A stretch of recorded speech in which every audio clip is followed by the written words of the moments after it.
the K-Series engine from Rover.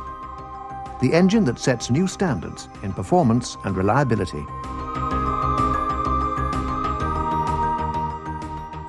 This program reveals some of the design concepts of the K-Series, and during an engine rebuild sequence, we'll examine its new features.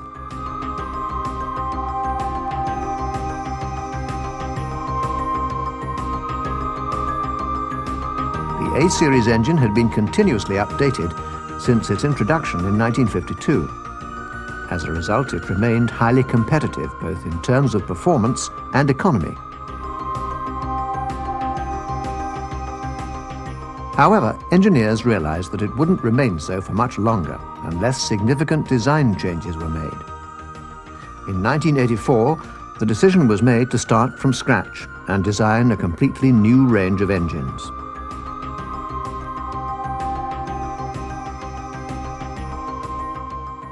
This project was to become known as K-Series.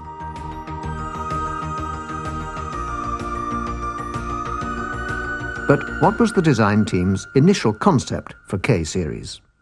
The design concept started as a complete replacement for the A-Series engine in our small and medium range cars. A-Series had really been taken about as far as it could go. So we were after a modern, up-to-date engine which could suit the new generation of cars, meet the new legal requirements in terms of emissions, provide good fuel consumption, and generally take us into the next century for our powertrains. High performance, good fuel economy, and good emissions. All three of those together. It's always been possible to do one and perhaps two, and the challenge was to do three, and this is where we had to have real proper control of the combustion process, and we were going to get all three of those. Since the late 70s, engineers at Gaydon had been involved in a project to design and build an energy conservation vehicle to test and validate new ideas. The prototype was capable of speeds in excess of 115 miles per hour and 63 miles per gallon, all from a three-cylinder 1100cc engine.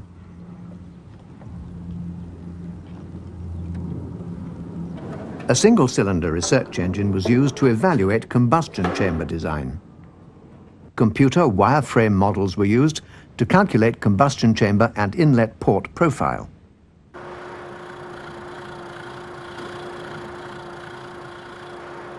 Plastic combustion chambers were machined directly from these computer models and flow tested to ensure they gave the correct swirl of inlet gases.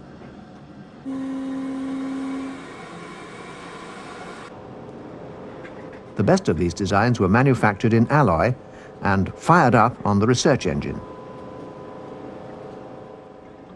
A fundamental design requirement of the new small engine range was lightness.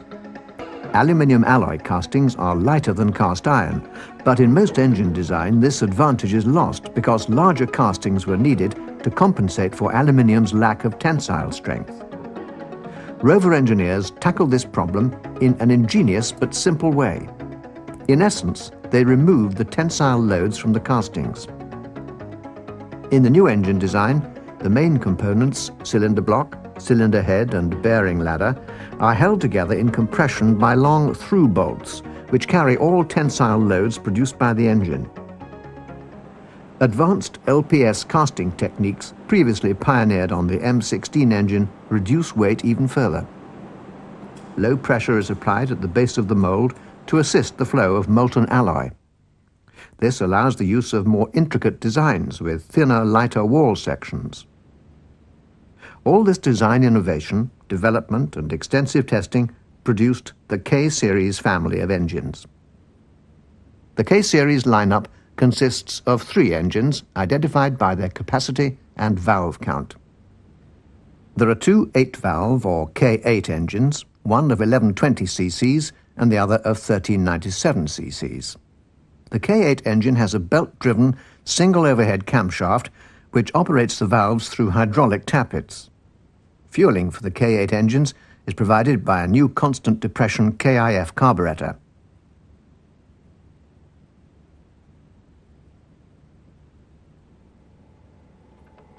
A high-performance K16 engine tops the range with belt-driven twin overhead camshafts operating 16 valves. Again, maintenance-free hydraulic tappets are used. Mounted in the throttle body is a single electronically controlled injector which sprays fuel into the inlet manifold on the filter side of the throttle disc. So, how does the K-Series engine fit together? And what are the features of the 16-valve engine? First, the cylinder block. Perhaps the most interesting features of the block are the wet liners. But why use wet liners? Wet liners are the ideal for an engine construction. They give us the minimum bore distortion which is possible to achieve. A top-hung wet liner has no forces on it which are distorting it as the engine warms up or goes under thermal load. That gives us the most consistent bore geometry, which gives us good oil consumption and good blow-by, which minimises the loading on the breather system. Low friction allows us to use relatively low load friction rings. Good news all round. Now to begin our engine rebuild. Lubricate the lower ends of the liners with engine oil. Be careful not to get any oil where the coolant will be in contact. Push the liners into place and tap home if necessary.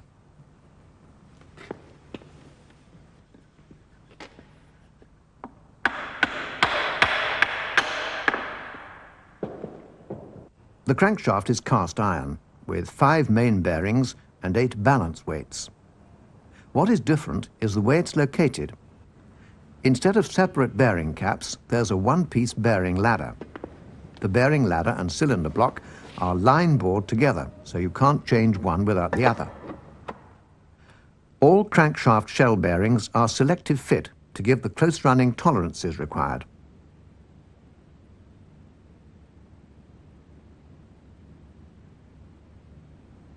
Number and letter codes on the crankshaft and bearing ladder are used to select the correct color-coded shell bearings. How to select the right combination is detailed in the booklet that accompanies this video program.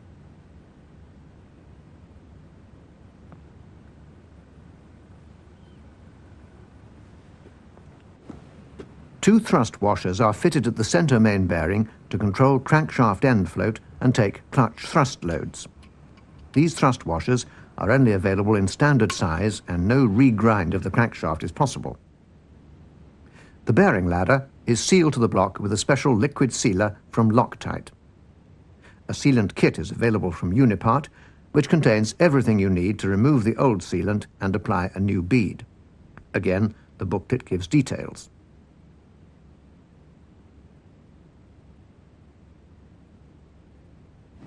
Ten small screws are used to provide a good seal around the edges of the ladder and hold it in place when the long through bolts are removed.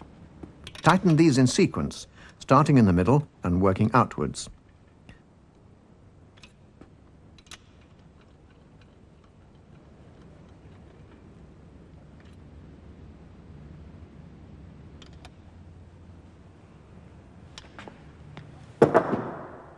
At this stage, the crank is tight if you try to rotate it. But why is this? The mechanism behind that comes back to the use of aluminium in the crankcase. It's a very lightweight crankcase, and the way it's machined, basically we load the crankcase to simulate the loads which the bolts apply, and then machine it with that load in place. Therefore, when that load is released, the crankcase distorts slightly, and that can be detected because of the small clearance between the crank and the bearings themselves. So the idea is that when the loads are in place, the bearing is round. So that's the bearing ladder and crankshaft in place. Now for the pistons and connecting rods. K16 pistons are flat-topped with 2 valve head relief grooves. These pistons use a 2-piece oil control ring which is fitted with the top mark facing upwards.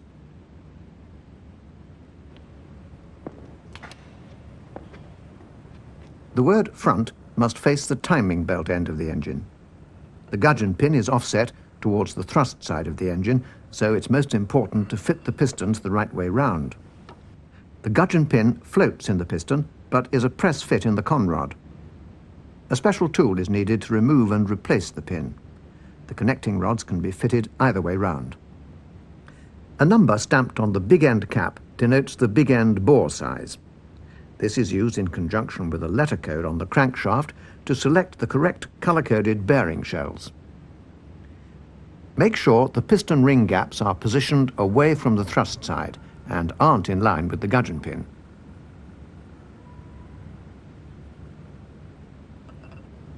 Apply a bead of liquid sealant around each oil feed hole in the oil gallery. The oil gallery also acts as a nut plate for the through bolts.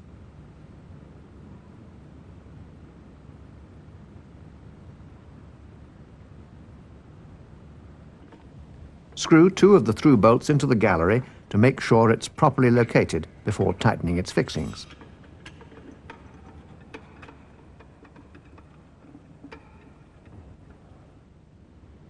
The oil pickup strainer and sump can now be fitted.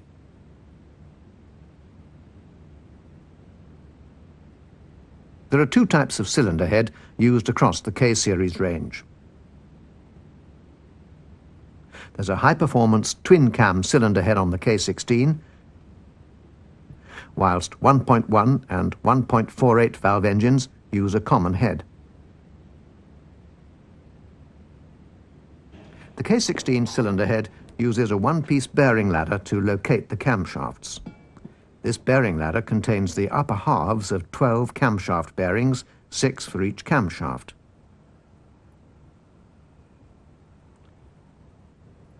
Oil grooves cast into the bearing ladder feed the hydraulic tappets and camshaft journals.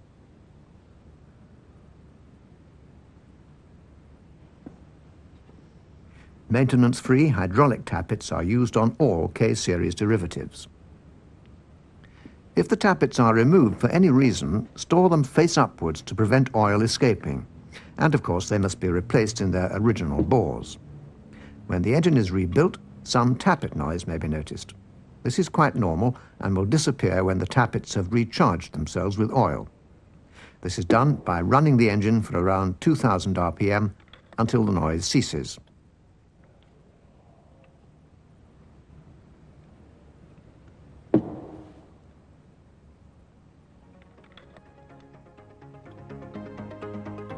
Right, before we go any further with the engine rebuild, let's take a brief look at cylinder head overhaul. The K-Series cylinder head is fully serviceable. Valve seat replacement and resurfacing, valve guide replacement and head face resurfacing are all possible. However, there are a couple of checks to carry out before you consider any work on the head. The first is camshaft bearing clearance. Remove all the valves and springs using a standard valve spring compressor. A magnet can be used to withdraw the cotters from the cap. Place the camshafts in position and lay a piece of plastic gauge along each journal.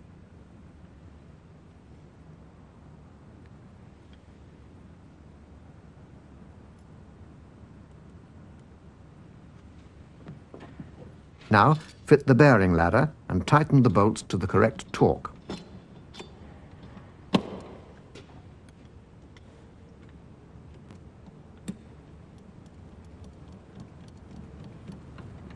Loosen and carefully remove the ladder, then measure the thickness of the flattened plastic gauge using the special gauge card.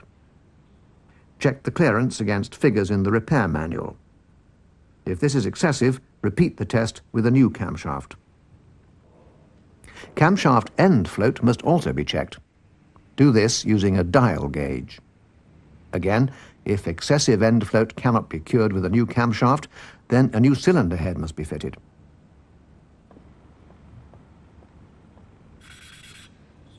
If you find it necessary to grind or cut the valve seats, you'll need to check the valve stem fitted height afterwards. If the valves protrude too far through the head, measure from the top of the valve stems to the valve spring seats. Compare the readings against those in the repair manual.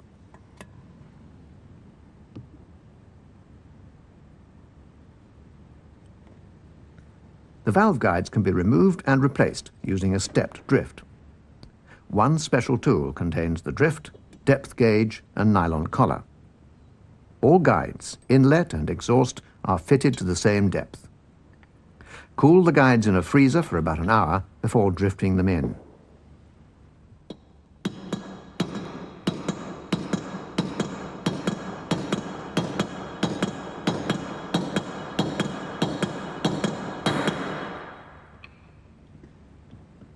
A special tool must be used to remove and replace the valve stem oil seals. A common seal is used for inlet and exhaust valves.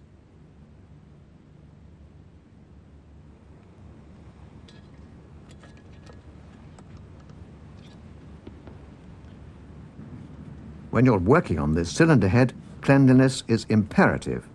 If in doubt, wash it out. Lay the camshafts into the head with the drive pins in these positions. This allows the camshafts to lie relatively flat and is also close to their eventual timed position. Carefully apply a bead of liquid sealant to the camshaft carrier.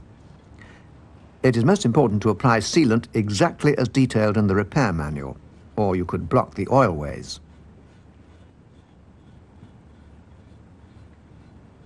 But what is the reason for using liquid sealants on this engine?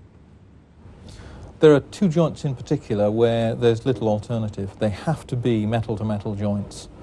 That's the crankshaft to main bearing ladder and the camshaft ladder to head joint on K16.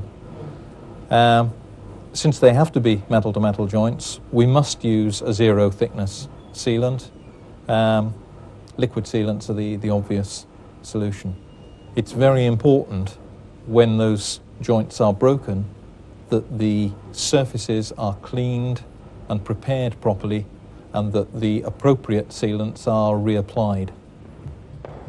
On the 8-valve cylinder head, a separate oil rail, sealed to the bearing caps with O-rings, supplies oil to the cam bearing journals and hydraulic tappets. Remember to fit it. The K-Series engine uses a completely new type of head gasket. It's a stainless steel gasket with moulded seals for coolant, oil and breather passages.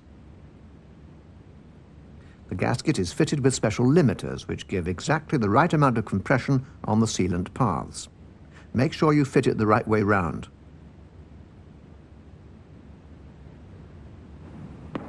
Before you fit the head, loosely fit the crank pulley and turn the engine to 90 degrees before top dead center. This is known as the crankshaft safe position. It's called safe because, set like this, the pistons will not contact the valves.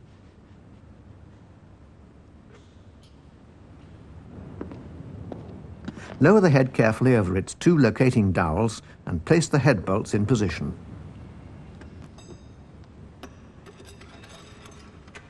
Don't drop them in or you'll damage the first threads in the oil rail.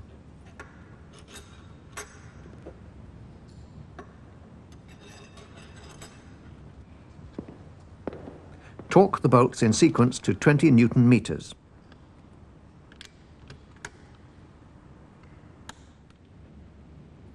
Now mark the head adjacent to the line on each bolt flange.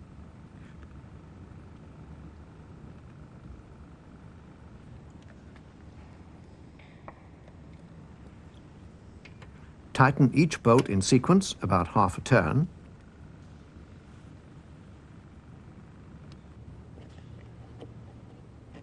Finally, tighten the bolts until the lines on the bolt flanges align exactly with your marks on the cylinder head. If you go too far, then loosen the bolt at least a quarter of a turn before trying again.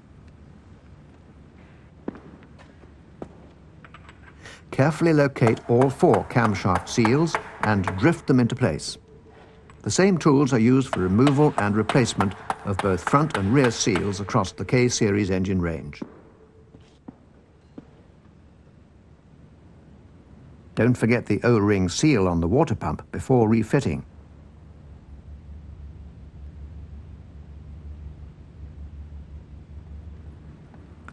Identical gears are used for inlet and exhaust camshaft drive.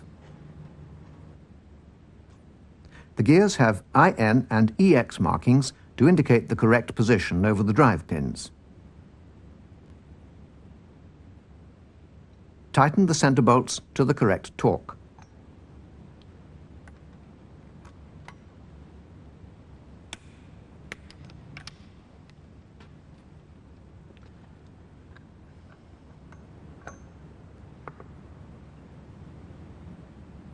Turn the gears so the inlet and exhaust marks are pointing towards each other, then fit the locking tool.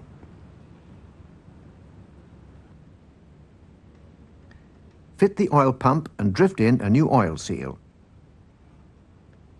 Don't forget to lubricate the lip of the seal and the protector sleeve.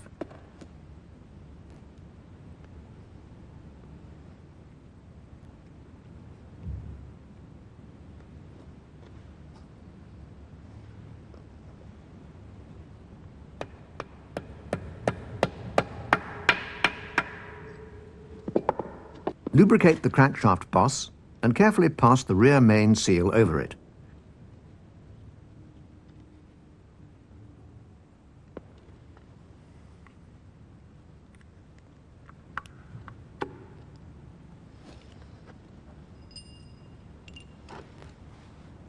Gradually tighten the flywheel bolts to draw the seal into place with this special tool.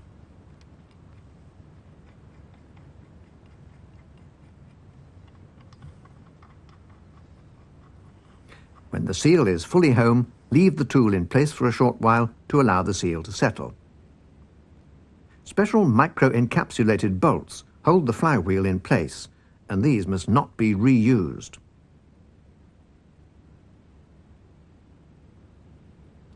A locking tool is used to restrain the flywheel while the bolts are tightened.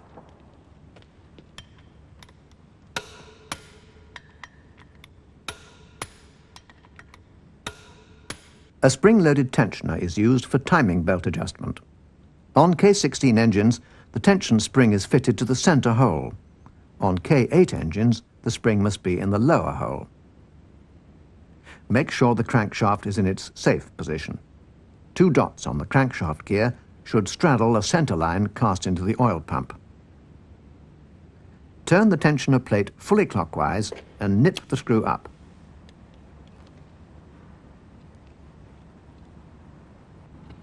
Fit the timing belt, starting with the longest run between the crankshaft and exhaust cam.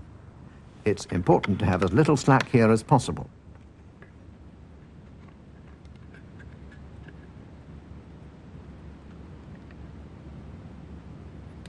Mark the belt with an arrow to ensure it's refitted the same way. Now, loosen the tensioner screws and push the belt towards the cover. This sets the spring to its natural position. Loosely fit the crankshaft pulley and turn the engine clockwise through 2 revolutions. This operation is most important. Turning the engine enables the tensioner to remove all slack from the belt.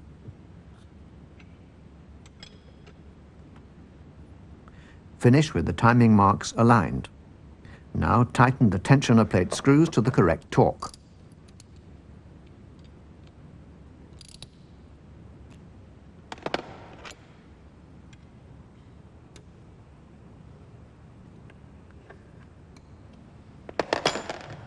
Finally, with the flywheel locking tool in place, torque up the crank pulley bolt. This tool is used to hold the clutch plate central as the cover plate is fitted.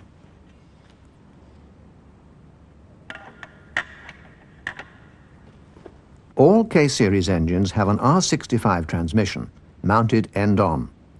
4-speed, 5-speed, and 5-speed close ratio versions are available depending on the model. When fitting the exhaust manifold gasket, make sure the gasket is fitted with its shiny face outwards. The exhaust manifold itself has equal length tracts for good power balance. A Siamese downpipe is continued into the exhaust front pipe. This increases the effective length of the tracts, which improves both performance and economy. This technology is carried over to the inlet manifold, where long tracts improve torque at low engine speeds. The inlet manifold has a PTC heater to aid cold drivability. So, That's the engine rebuilt and ready to be dropped in. Let's take a brief look at how this is done on the new Metro.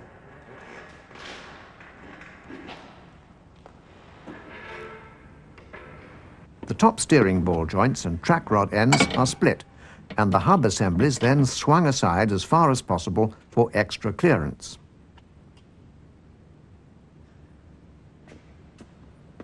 The gear change linkages can be easily damaged, so position them as close to the gearbox as possible and keep an eye on them. Lower the engine into the bay, checking for obstructions as you go. The starter motor must not be fitted at this stage or it will foul the radiator.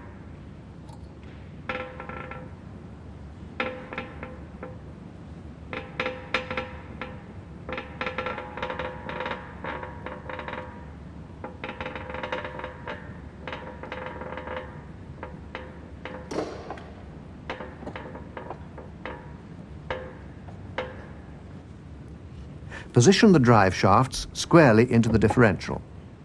The extra clearance gained by swinging the hubs away makes it possible to feed the drive shafts in as the engine drops into place.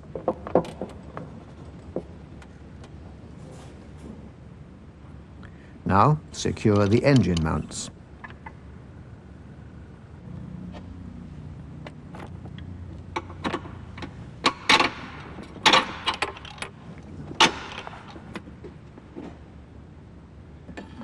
Don't forget the coolant and oil before you attempt to start the engine. A strict coolant fill procedure must be followed, or large air pockets will be left in the system. There are 2 bleeds on the Metro, and 1 bleed and remote fill on Rover 200 series.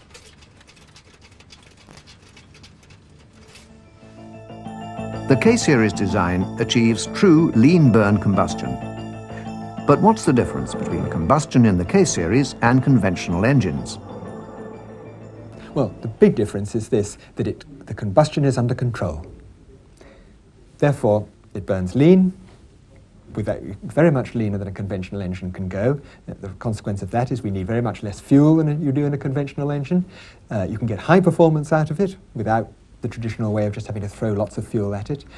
You can get low emissions because all of the fuel we're actually using. And after all, you know, if you don't use the fuel, it comes back out of the engine as emissions. We're actually getting to use all of the fuel. So it's economical, it's low emissions, and it's high performance.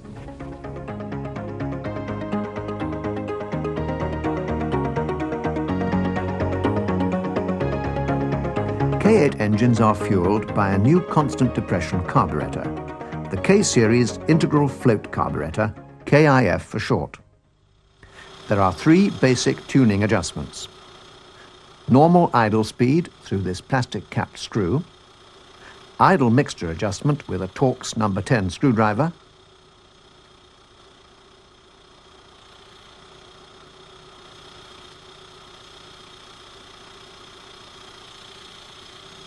and finally, fast idle speed. Pull the choke knob out to the first detent and adjust to the correct speed. Remember, you must follow the correct tuning sequence as shown in the repair manual. K16 engines have a slightly more sophisticated injection system, all controlled by a single ECU. Sensors placed around the engine keep the ECU informed of the engine's needs. To tune the K16 engine, microcheck or co-best must be connected into the system through the diagnostic socket alongside the ECU. These system testers lead the operator through a sequence using on-screen instructions to either tune the engine or diagnose faults.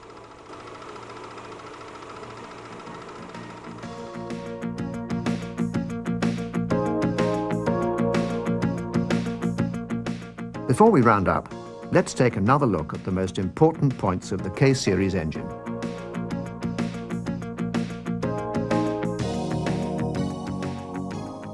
The K-Series through bolts screw into an oil gallery to hold the cylinder head, block and bearing ladder in compression. The push-fit wet liners are sealed at the base by 2 O-rings, which must be replaced whenever the liner is removed.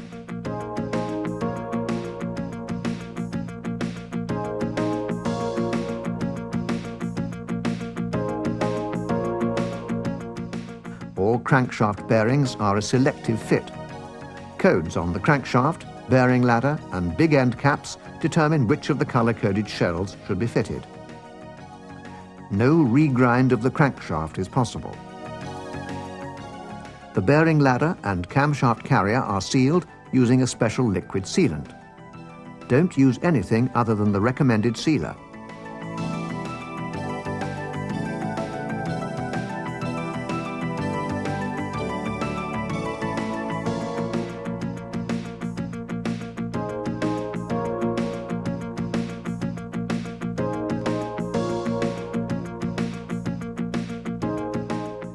With the through bolts removed, the crankshaft will tighten up.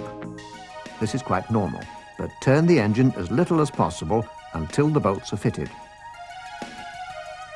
Never turn the engine with the timing belt removed, or the valves will contact the pistons.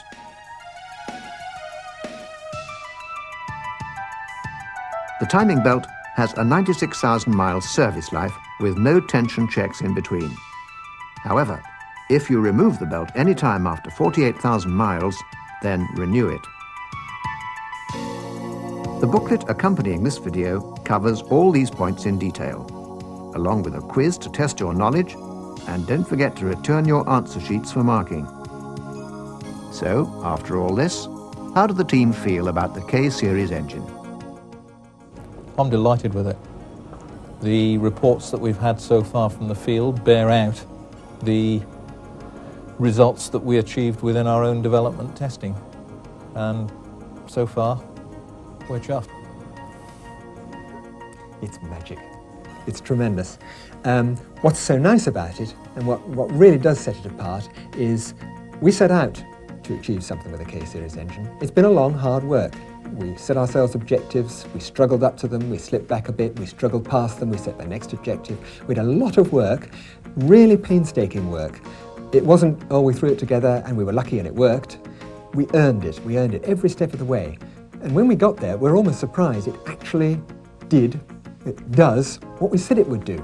And it's not just that, it's that our customers at every stage, whether it's service or manufacturing even, service, and our customers represented by the press, technical press, people out in the field, they're telling us it's good, they're telling us it works, it's right. And that's the real thing. It's fine from our biased point of view to say, yeah, we like it's a great engine. That's easy to say. But when your customers who are paying money for it tell you it's a great engine, it's a great engine.